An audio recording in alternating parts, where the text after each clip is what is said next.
Hello, everyone, and welcome to the Chapter 6 lecture for Crowley's An Intro to Human Disease. This chapter is all about immunology, immunity, and immune pathology, or diseases of the immune system.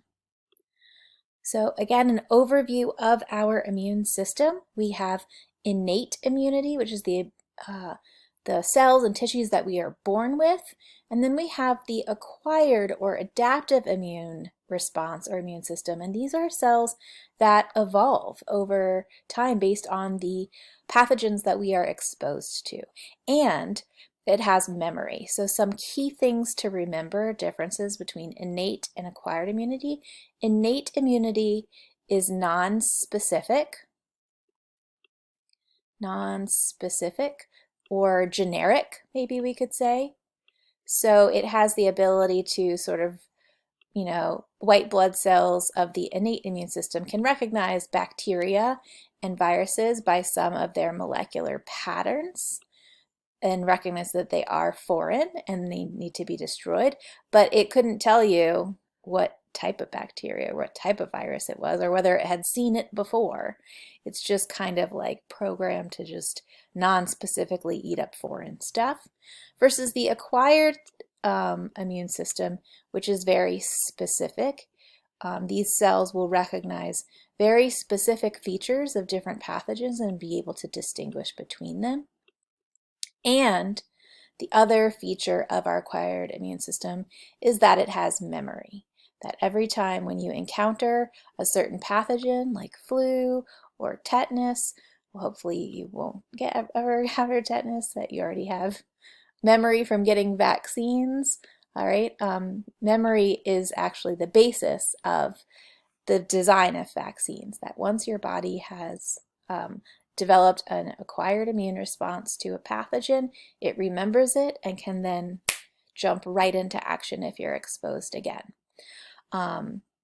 So the innate immune cells, there's white blood cells of the innate immune system, and they are the ones that are responsible for inflammation and phagocytosis, which we talked about in chapter 5. This chapter is mostly going to focus on B and T cells of the acquired immune response. So we call this acquired. It's also known as the adaptive. It's acquired because we acquire it after birth through infection, and it's adaptive because it adapts to the various pathogens that we encounter. So different, even identical twins who have the exact same genetics will have different adaptive immune cells because they have different environments and are exposed to different things, and so their cells evolve differently. So just to recall that all of our blood cells come from our bone marrow, that they start there as hematopoietic stem cells that differentiate into red blood cells and platelets, erythrocytes and platelets, and then the variety of white blood cells. These guys over here on the left are primarily involved in innate immunity, though there's a connection between innate and adaptive immunity that we'll talk about here. The key players being those neutrophils, which are those first responders on the scene of injury, and macrophages and dendritic cells, which are residents of various tissues. They're sort of like white blood cells that just kind of are there patrolling the tissue. And then the neutrophils are the ones that are recruited there when there's damage or infection.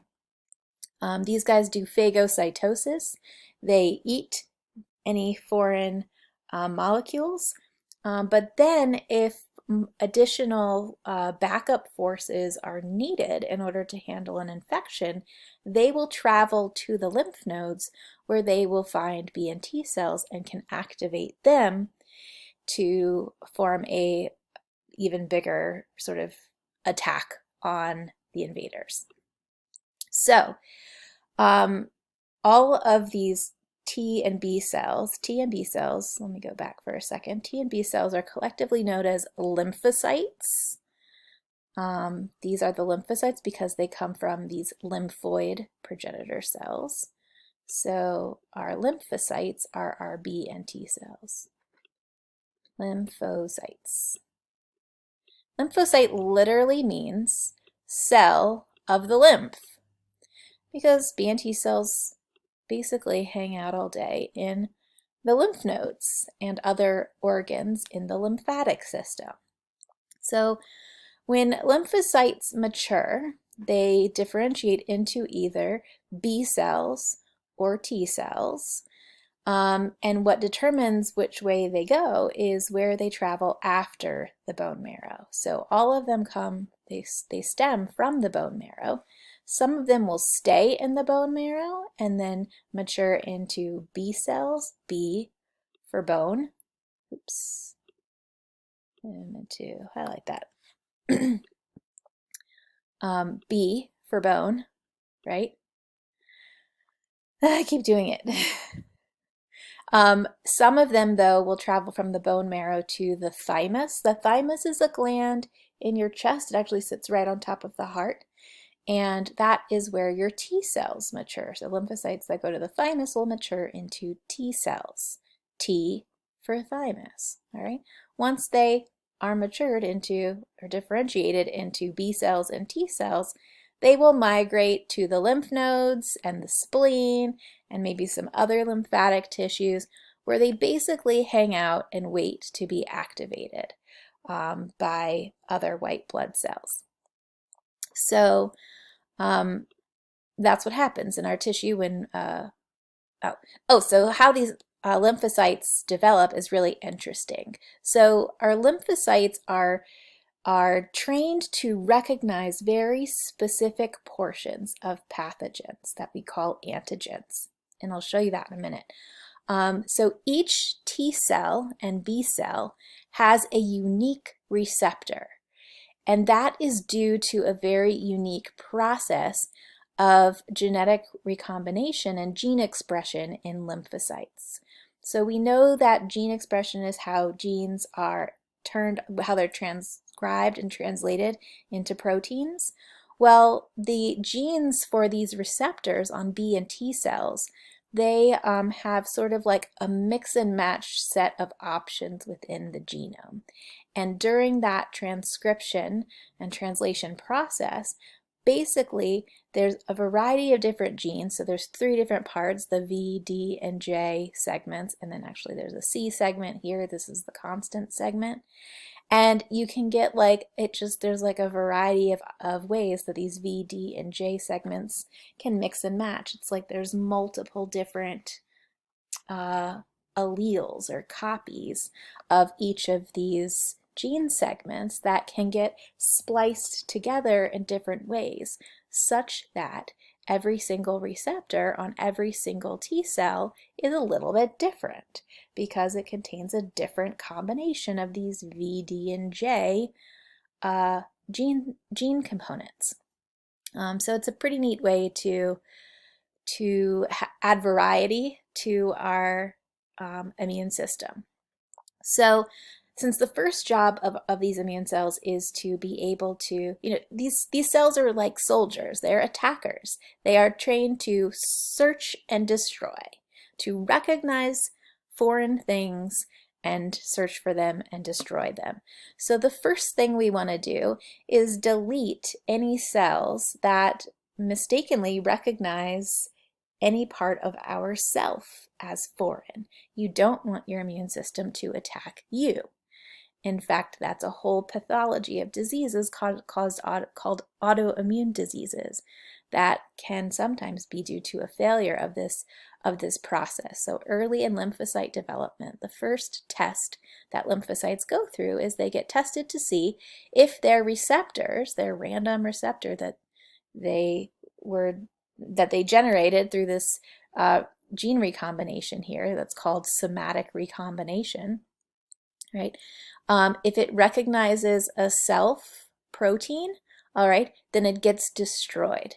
Basically, it triggers apoptosis of that cell. This process is known as immune tolerance. So you want your immune system to learn to tolerate you and to tolerate things that are not dangerous. You don't want it just going around attacking everything willy-nilly. So immune tolerance is really important. A failure of immune tolerance can lead to autoimmune conditions where the body doesn't recognize itself and attacks it. It's also a problem in transplants, organ donation, and organ transplants. If you receive an organ transplant from someone that's not yourself, there's always the risk that your immune system will recognize it as foreign and attack it, which is why you have to make sure that the donor has cell markers, we'll talk about some of those, that are very similar to your own, so that they look a lot like your own cells to fool your immune system. But also, transplant recipients are also on immunosuppressant drugs for the rest of their lives to try to make sure that their immune system doesn't recognize that transplant tissue and reject it. Okay, so after we've gone through this process of clonal deletion, of deleting lymphocytes that recognize self, we have a collection of a bunch of different lymphocytes that all have different receptors on them that can recognize different antigens, different pathogens, different foreign substances, right? When we are exposed, when the body's exposed to a foreign antigen substance, the lymphocyte that recognizes it and binds to it becomes activated and will clone itself. All right, so that process of activating the T cell or B cell with the matching receptor is called clonal selection. And the process of it cloning itself, making lots and lots more copies of itself, is called clonal expansion. Those cells, those copied cells, are also now activated cells, and activated cells have various functions, various jobs, different jobs, and all those different activated cells, we call them effector cells. So while they're still just sitting around in the immune system waiting to be selected and activated, we call them naive cells. And once they are activated, we call them effector cells. Some terminology. So remember, I was saying that it's important for the immune system to recognize self. Well, how do cells recognize self? All right. They recognize self through various receptors on cell surfaces, and the class of receptors that's most important for identifying self are these proteins on the surface called MHC proteins, or it stands for Major Histocompatibility Complex. In humans, we call them the HLA genes, the human leukocyte antigen.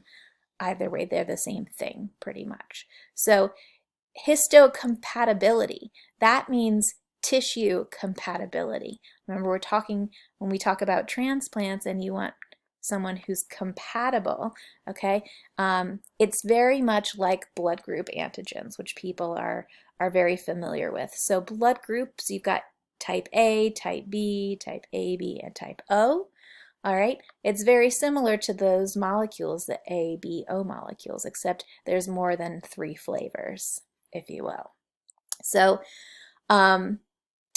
there's 2 different types of these 2 really important MHC proteins. The class 1 proteins, which come in many different flavors. So these are the ones that identify you as self. So if I was going to get a transplant, if I needed a new kidney, I would need to find someone who has MHC class markers that are very similar to mine, sort of similar, that they have the similar variants as I do. Just like if I needed a blood transfusion, I would need someone with the same blood type as me. So these receptors, the MHC class 1 proteins, these are on all cells in your body, all of the somatic cells, your kidney cells, your heart cells, your skin cells, your nerve cells, so on and so forth. They are also found on platelets. Platelets technically aren't cells, they are cell fragments, but they come off of a large cell that has these receptors on it. The only cells in the body that do not have MHC class 1 receptors are your red blood cells, which is why We don't care about MHC molecules when we're talking about blood transfusions. When we talk about blood transfusions, we're talking about matching the A, B, O antigen surface markers. And but any other tissue, any other type of tissue that we're transplanting, we are looking for the MHC markers to match. Okay, so all cells in the body will have those except for red blood cells. The second type of MHC receptor molecule has a specialized function and is only found on certain cells. So these MHC class II molecules are for what's called antigen presentation. So they are found on what we call professional antigen presenting cells, basically phagocytes. So any phagocytes in the body pretty much are also antigen presenters. They eat foreign things, chew it up, and then present it with their little receptors on their little MHC class II receptors. So I kind of decorated these molecules with the various types of receptors they have.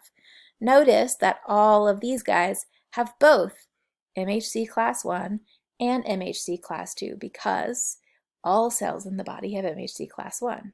Some cells also have MHC class II, and those are our antigen presenting cells, namely these dendritic cells and macrophages and monocytes.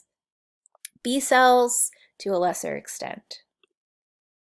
So how do these cells of the different types of parts of the immune system recognize things as foreign? Well, there's a difference in how our innate immune system recognizes things as foreign and how our adaptive immune system recognizes them. And this is a great, very simple sort of infographic here. So the cells of the innate immune system, these are going to be like our neutrophils and macrophages and neutrophils. They recognize very sort of generic patterns on either the surface or from internal secreted factors of pathogens.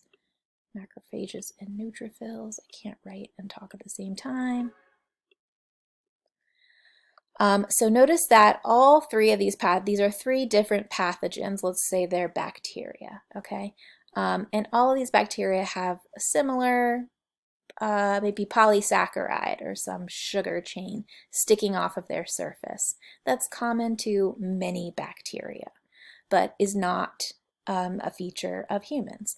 So for example, this could be lipopolysaccharide, LPS, that's sticking off these cells, okay? Humans don't have LPS, but very many bacteria do. And so any sign of LPS is a generic sort of sign that this thing is foreign. We call this type of molecule a pathogen-associated molecular pattern, or a PAMP. It's kind of like molecular profiling. It's almost like a way that the immune system kind of stereotypes or generalizes at a molecular level. Kind of the same way that as humans, we might see people with different, facial features or skin colors or hairstyles as being like different ethnicities. We might recognize someone's facial features as being Asian or something, which is not a specific person. It's just sort of a category. And so PAMPs are kind of generic features of molecules that identify cells as being in some category, like bacteria or viruses.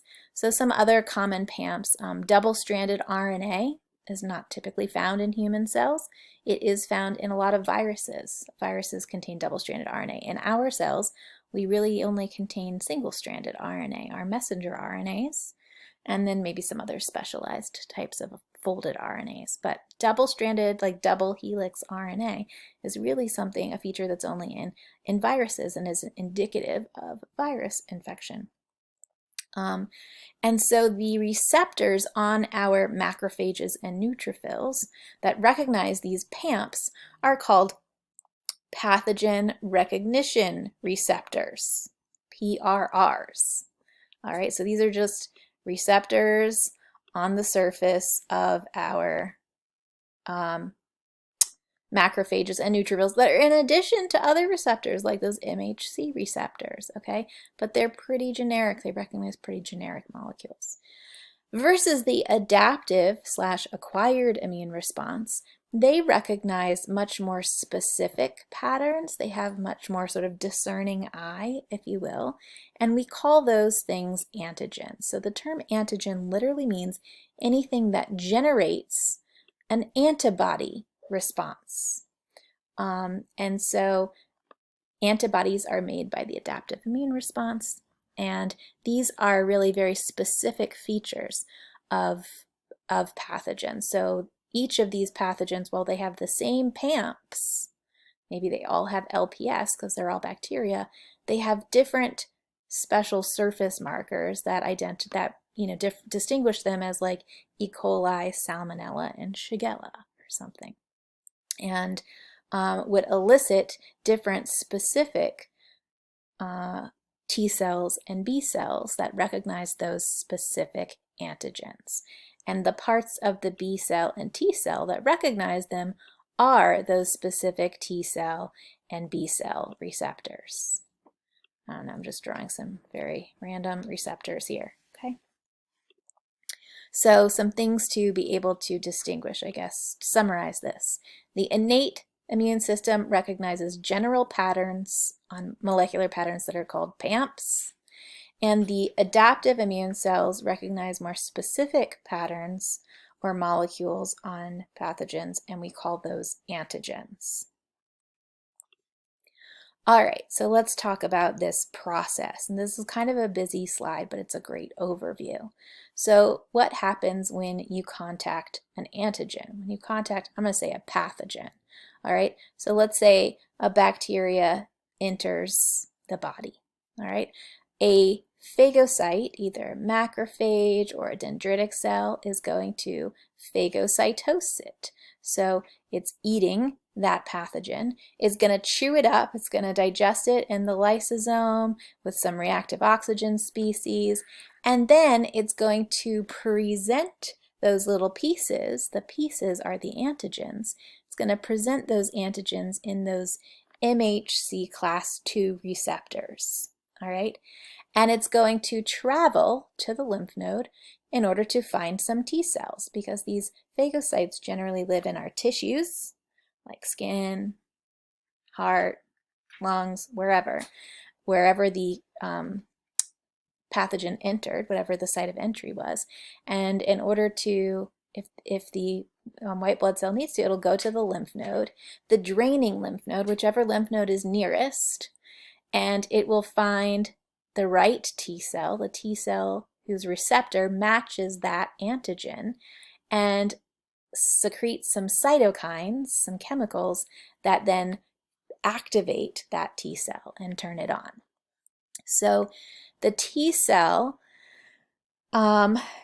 this T cell is technically what we call a T helper cell. T helper.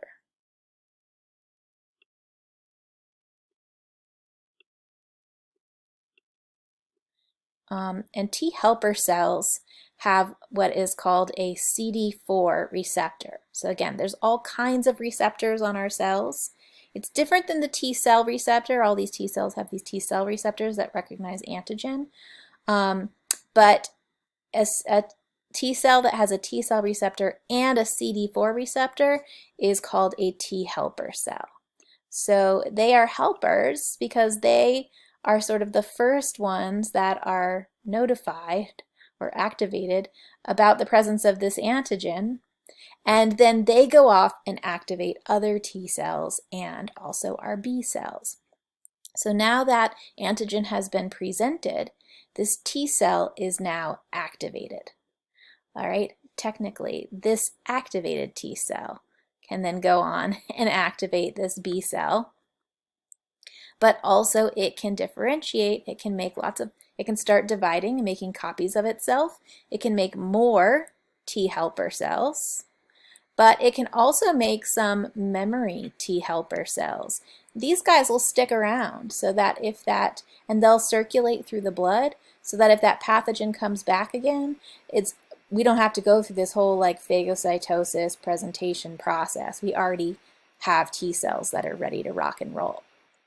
Okay, so those T cells can, those T helper cells can also activate other T cells, including T regulatory cells and cytotoxic T cells. Cytotoxic means poisonous to cells. These are killer T cells. There's also something called a natural killer cell, which is different and also kind of T cell. I've always called cytotoxic T cells killer T cells because they go around and kill things.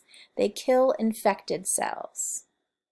Their job is to kill infected cells. And they do this by secreting toxic chemicals, basically. Classes of cytokines that cause the cell to commit suicide, to undergo apoptosis. Kill infected cells. Because when a cell is infected, it's essentially serving as a reproduction factory for the pathogen. And if you can kill that cell, then you can, all of the pathogens that are hiding inside it become vulnerable to phagocytosis and other forms of the immune response. These T regulatory cells are also really important. Just like we talked about in the last chapter that we have all these cytokines that are involved in inflammation, that are pro-inflammatory, we also need those ones that are anti-inflammatory so that after inflammation happens, we need something that's anti-inflammatory to bring that inflammation back down. These T regulatory cells lead to the destruction of T helper and cytotoxic T cells that are no longer needed. Okay? These guys are all effector cells. Effector cells meaning that they are activated and have jobs. They're being effective. They are affecting the immune response. I don't know. I don't know why they're called effector cells. It's weird. I don't know why we just don't call them like activated cells, but so there's these effector cells, which are different than the memory cells. The memory cells are just kind of dormant. They're made and they're just kind of in an off state.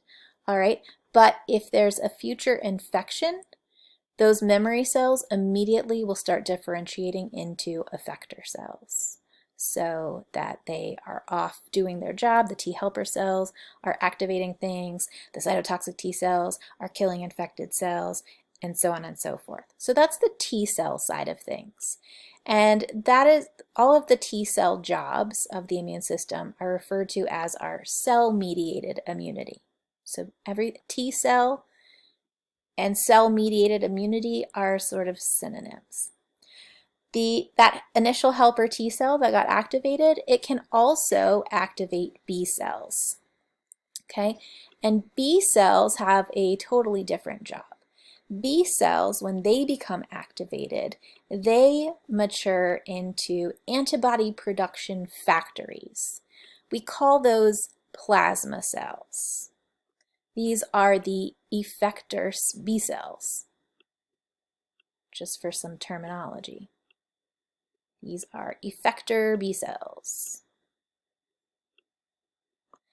And they make tons of antibodies. Those antibodies are secreted, they enter the bloodstream, and they can flow to different parts of the body where they can do all kinds of things to block infection and help to clear infection.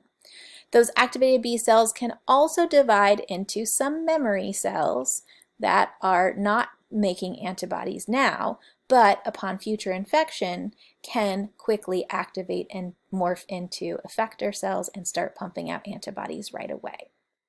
So this antibody secreting portion of the immune response is referred to as humoral immunity. So humoral immunity refers to B cells and antibodies, and the cell-mediated response refers to T cells.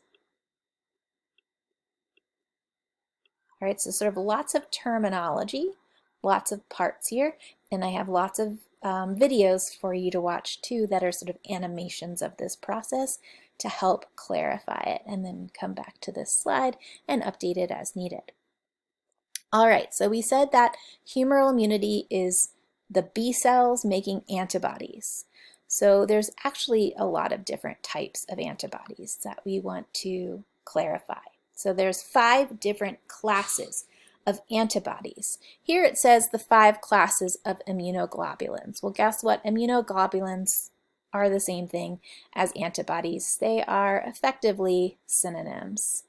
Technically, one is can bind to cells and one is secreted, something like that. One is a receptor and one is secreted, but for all intents and purposes of this class, antibodies and immunoglobulins are the same thing. Okay, so that's something important to know and recognize. All right, so the 5 classes are listed here. So I'm going to do them kind of out of order. So the first one I'm going to talk about is IgM.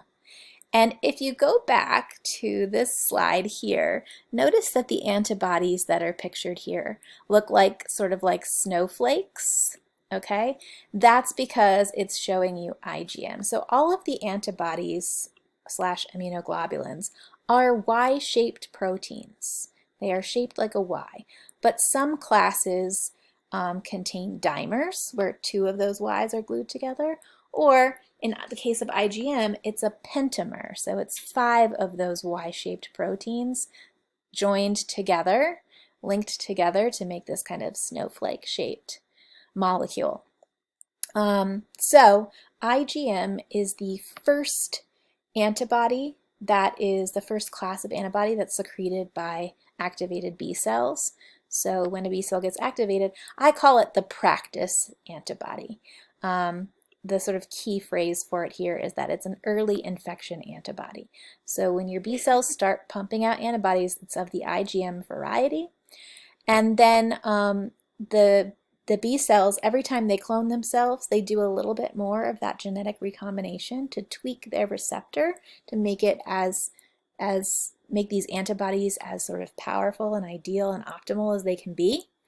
And once they've sort of become pros at making good antibodies, they class switch. So a B cell will switch from making IgM antibodies to making IgG antibodies.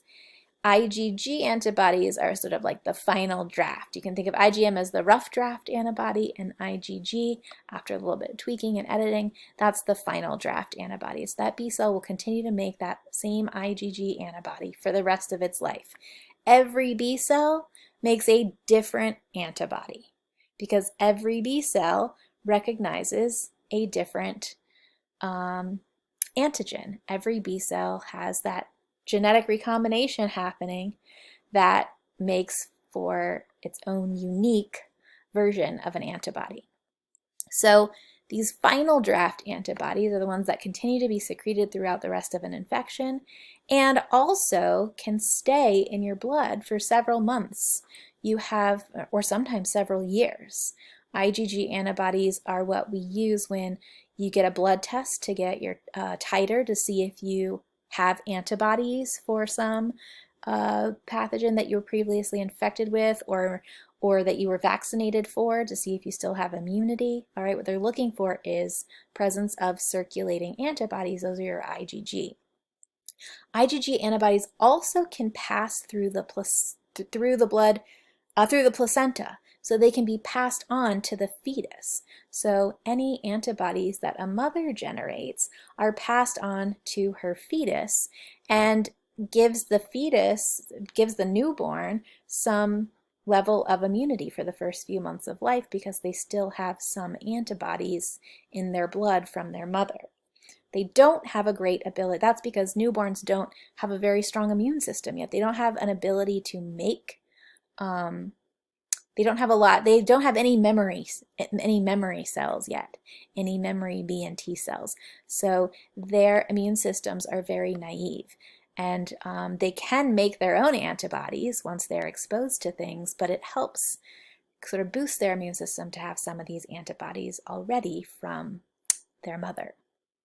Another important maternal antibody, I guess, is IgA. So IgA is the secretory, the secreted antibody. And so it's found in secretions. You can find IgA in sweat, in mucus, and also in breast milk. And it is a dimer. It's made up of two antibodies bound together. So it's often referred to as the breast milk antibody. Now, IgA cannot cross the bloodstream. So when babies get IgA in their mother's breast milk, it does help to sort of, that IgA will stick in the mucus lining of their mouth, their oral mucosa, and their gastrointestinal mucosa, and also sometimes in their upper respiratory mucosa, so it can help to trap or kill microbes as they enter, but they aren't actually, these antibodies aren't like absorbed into the baby's blood, so they don't provide any kind of internal protection, just sort of an external barrier. IgD is the boring one in my opinion. This one is this is basically just the B cell receptor. So IgD doesn't get secreted. It just, the B cell receptor on the surface of the B cell is this class. And then lastly, IgE. IgE is the antibody of allergy and allergic reactions. And we'll talk about that at the end. Okay, so what do all these antibodies do? How do they work to help us fight infection? Well, they have multiple functions. So one of the things that antibodies can do is they can bind to the surface of a pathogen and sort of coat it. And the phagocyte, the phagocytic white blood cells like neutrophils and macrophages, they have receptors for the tail end of these antibodies. They recognize the tail. And I like to think that the antibodies coating the pathogen just make it look really tasty and delicious to the macrophages. So it attracts them to come eat it. And this process of coating something to attract phagocytosis is called opsonization. It's just a fancy biological term. In my mind, my analogy for opsonization is it's like putting sprinkles on something. So I used to do this with my toddler when she was little and she was reluctant to eat certain foods. I would just put sprinkles on it, like rainbow sprinkles on it, and all of a sudden she was like really excited to eat it because rainbow sprinkles make everything look tastier to a toddler. And so antibodies are like rainbow sprinkles for macrophages. They just make it pop. They draw attention to it, make it look maybe a little less yucky, and attract it to eat it. So it induces or increases the pathogens becoming phagocytosed. Another thing that these antibodies can do is when it binds to the surface of things, it prevents them from then binding to cells, receptors, for it to do infection. So for any bacteria or virus to infect a cell, it first has to stick to that cell. But if that cell is all covered up with antibodies, it can't stick. It's like blocking it from entering.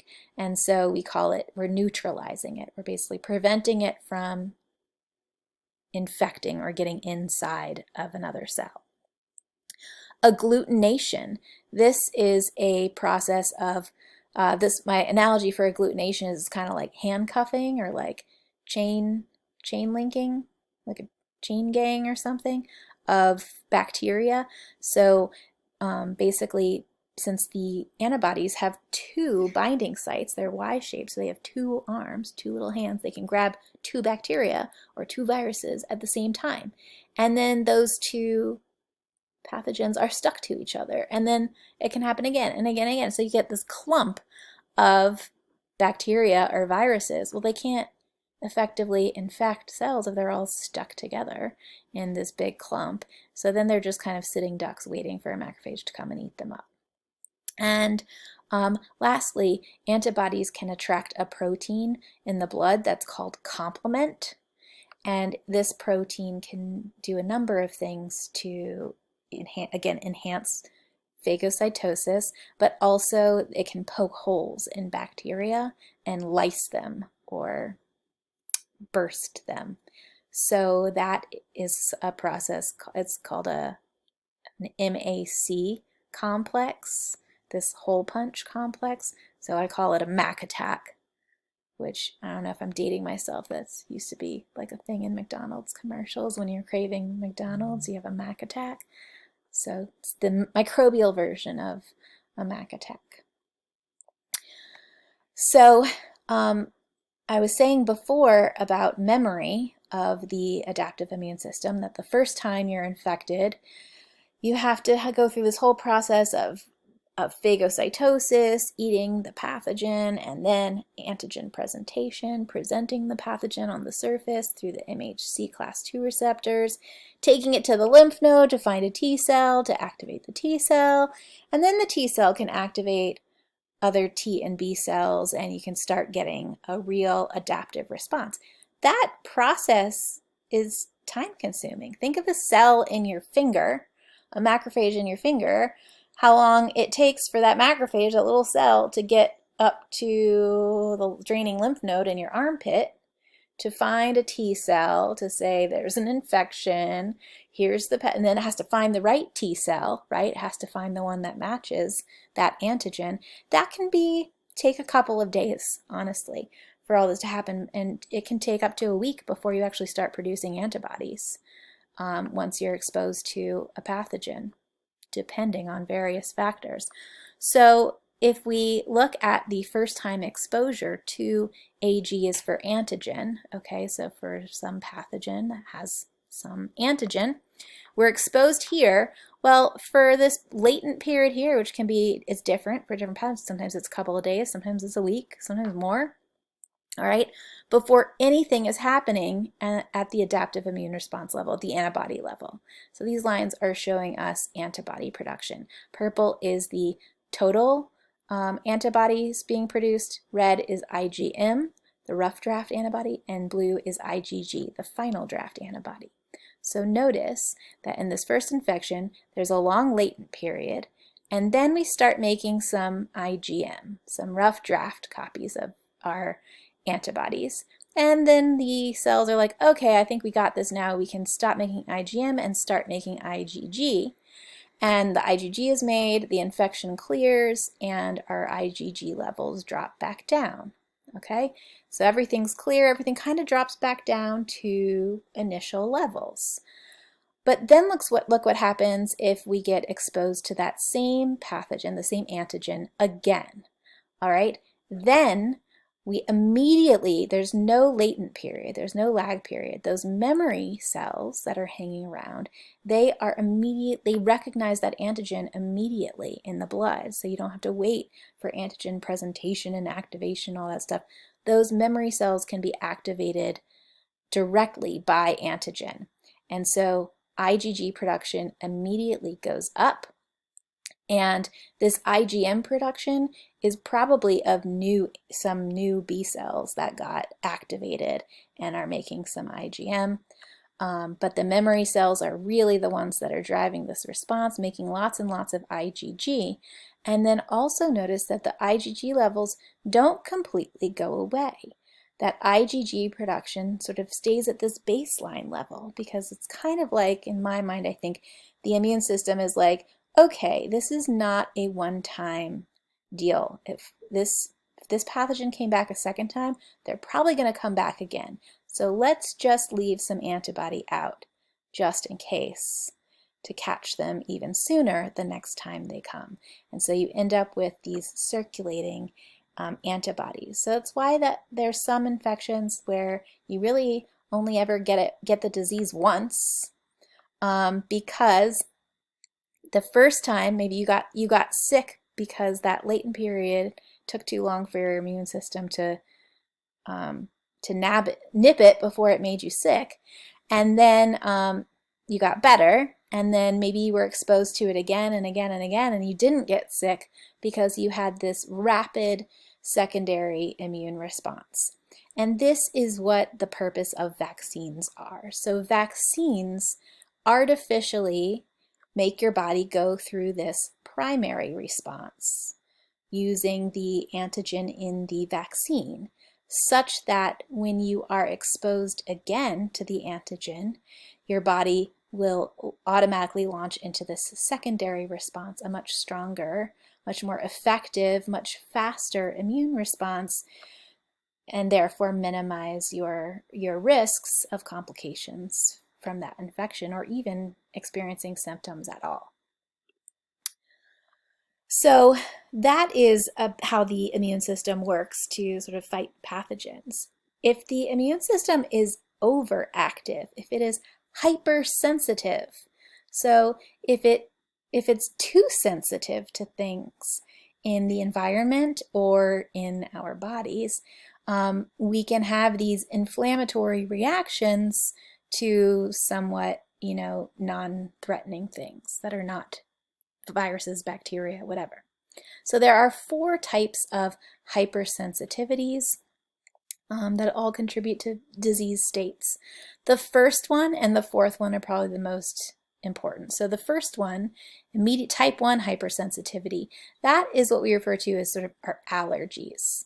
So allergies fall into this category. If you are allergic to certain types of foods, when you eat them, if you are allergic to pollen and it gives you hay fever, if you're allergic to some kind of skin cream that makes your skin itchy or red, those are all allergic reactions, and they are due to the production of this antibody here, IgE, and also to lots and lots of histamine. Remember, histamine is the cytokine of inflammation that leads to redness, vasodilation, redness, and also itching. So that's why we take antihistamines to treat allergies, or to treat the symptoms, I should say, of allergies. It won't make you not allergic anymore. It'll just manage some of those symptoms. A very severe form of allergy is anaphylaxis. And anaphylaxis is when you are releasing so much histamine and other cytokines, not just locally, like in your nasal cavity or in your skin, but systemically throughout the bloodstream, which basically causes inflammation of all your organ systems. And in particular, it causes inflammation of the respiratory system, so you struggle to breathe. Anaphylaxis can be fatal. If it's not, it's often fatal and needs to be treated immediately.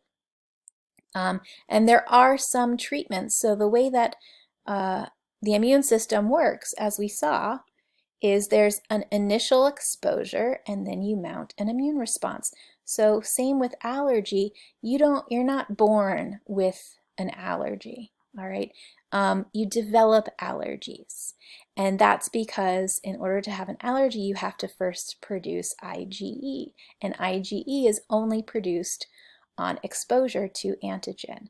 It might be that the very first time a baby is exposed to a certain antigen, they make IgE such that the second time they're exposed to it, they're having an they're having an IgE reaction, and they're having an allergic reaction. So a lot of times it seems like you're born with it because you might develop an allergy very early, or it seems like it's the first exposure because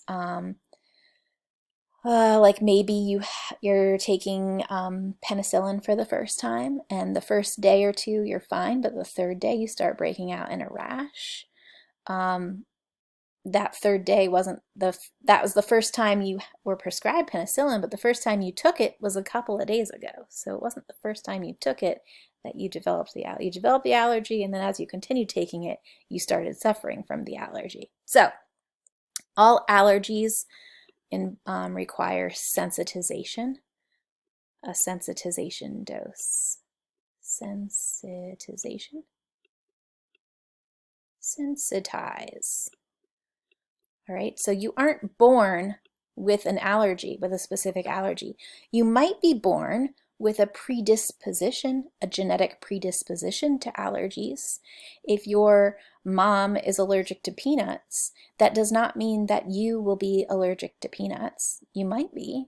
You very well might be allergic to something. You're more likely to be allergic to something than someone whose parents don't have allergies. So there's some genetic component to this, but it's not that you are genetically determined to have the same allergy as your parents. And you can develop allergies at any time, really, in your life. Most people develop them in childhood, but some will develop them later in adulthood. And that is because that sensitization step, that can happen anytime. At some point in time, your body misrecognizes something foreign as harmful, and all of a sudden now you have an allergy. You can also get rid of allergies through desensitization. Allergists, immunologists, doctors that you can go to that will give you very small doses of allergens in a controlled way to kind of train your immune system to tolerate it, to tolerate that thing as not dangerous. And a lot of people will go through this kind of therapy. But it can also happen naturally. Some kids will outgrow their allergies through desensitization over the years, especially if they're exposed to small amounts of things regularly. Type 2 is the hypersensitivity reaction that happens when you get a blood transfusion of the wrong type of blood. So it is also called transfusion illness, transfusion sickness, a transfusion reaction. Type 3 is responsible for a lot of autoimmune conditions. So in type 3, it's due to IgG antibodies that are clumping together and then sort of settling, or that are attacking certain tissues. So these are antibodies. So this is like when your body is when you are making antibodies that recognize your own tissues. Rheumatoid arthritis is one where you make antibodies that recognize certain parts of cartilage and attack the cartilage in the joints and lead to a lot of joint pain. Type 4 hypersensitivity is different. So type 1, 2, and 3 are all antibody related. Type 1 is due to the allergy antibody, I call it, IgE. All right, these two types are due to IgG antibodies, all right, either recognizing something in yourself as foreign, or recognizing something that you've injected, like blood, a blood transfusion, as foreign. And then lastly, type 4, this one is not having to do with antibodies, with immunoglobulins. It has to do with T cells. It's cell-mediated. And because of that, it's delayed. So your antibodies, these are antibodies that are circulating, and so these reactions are kind of immediate, versus this type 4, it's called the delayed hypersensitivity. And the classic delayed hypersensitivity reaction is the one that happens when you encounter poison ivy.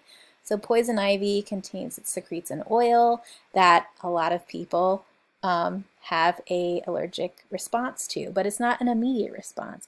It's not usually for several hours, 24 hours even, until you start to actually display that reaction. And that's because it's due to T cells, those cytotoxic T cells that are secreting those cytotoxic cytokines. So it's not due to antibodies.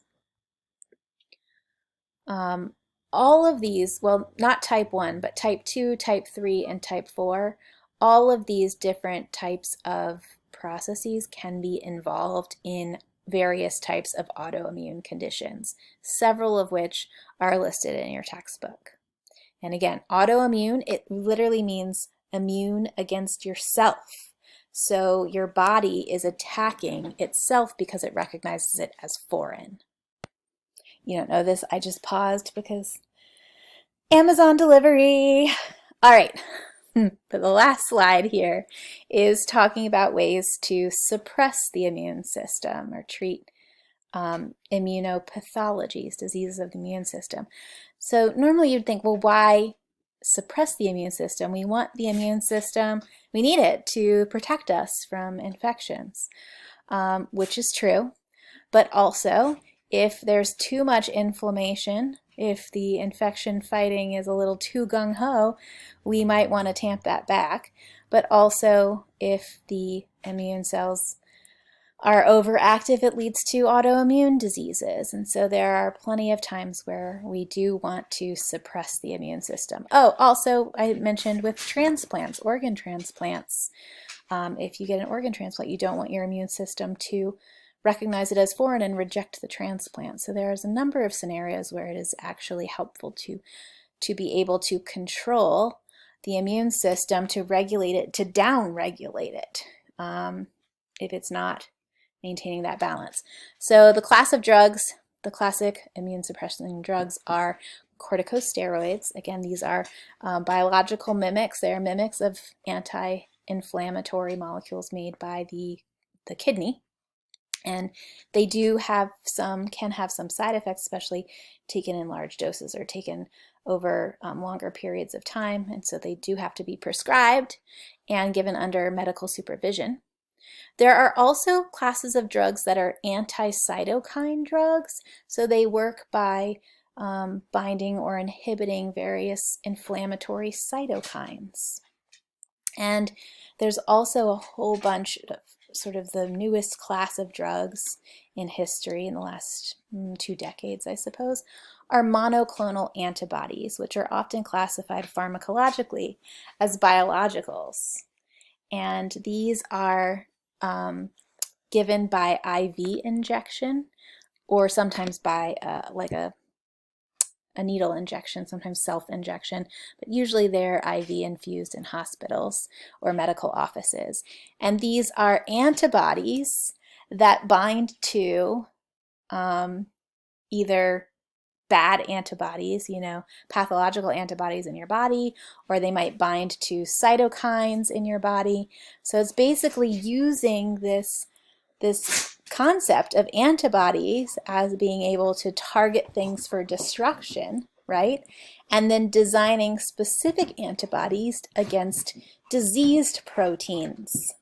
And this is a very novel class of drugs. They also can be dangerous because they can elicit severe anaphylaxis. They can also, your body can become tolerant to them and they stop working, and they're pretty expensive. So they're not ideal. They're not like a magical future silver bullet or anything, but they have been life-changing for a lot of diseases, also including a lot of cancers.